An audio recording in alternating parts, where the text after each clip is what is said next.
શૈલેષભાઈ? શૈલેષ મગન Bilwal. Okay. અને કયા ગામથી આવો છો? દાહોદ રેટિયા. દાહોદથી. અને આ ઘંટી ક્યારેય તમે ચલાવી છે?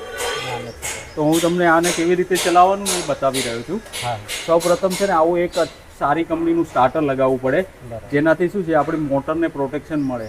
99 કેસમાં મોટર બળવાનું કારણ એ જ હોય કે આપણે આવું સ્ટાર્ટર ના લગાવ્યું, પાવર વધઘટ થઈ જાય અથવા તો વધારે લોડ ઉપર આવી જાય ને ત્યારે મોટર બળે. બીજી વસ્તુ છે આને ચલાવવાનું કેવી રીતે. તો સૌ પ્રથમ પહેલાં આવું સ્ટાર્ટર ચાલુ કરીએ. ચાલુ કરો તો અનિલભાઈ, ચાલુ કરો તો. ચાલુ કરો ને એટલે તમારે આ જોવાનું, આ પુલ્લી આગળની સાઈડ ફરવી જોઈએ. હા, તો લોટ બહાર આવે. જો આ ઊંધી ફરતી હોય તો લોટ અંદર રહે, બહાર ના આવે. એટલે જ્યારે ચાલુ કરો ને ત્યારે જોવાનું, જો આ ઊંધી ફરતી હોય ને તો ઓલામાં લાગેલા 3 તારમાંથી કોઈ 2 તાર બદલી નાખવાના.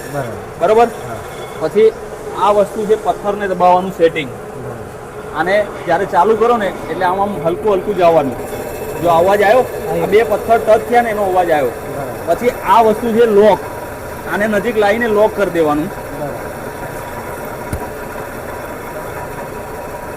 બરોબર, આ લોક થઈ ગયું. હવે આટલાથી પથ્થર 2 અડીને જ ચાલશે, દૂર નહીં જાય. હવે આ થોડુંક આટલું દબાઈને આને લોક કરવાનું. પછી અહીંયા અનાજ છોડવાનું ચાલુ કરવાનું. ચાલુ કરો ને એટલે ચેક કરવાનું કે આ અનાજ પીસાઈને આવી રહ્યું છે, કેવું આવે છે. મોટું જ આવશે.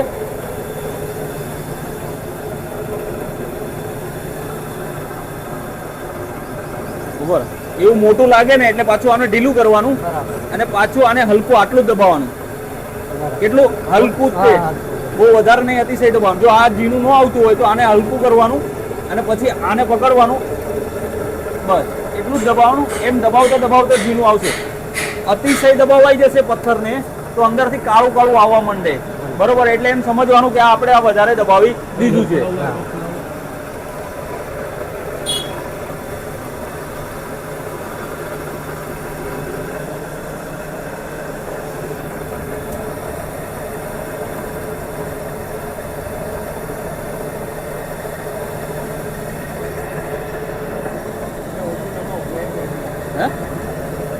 બરોબર આવે છે?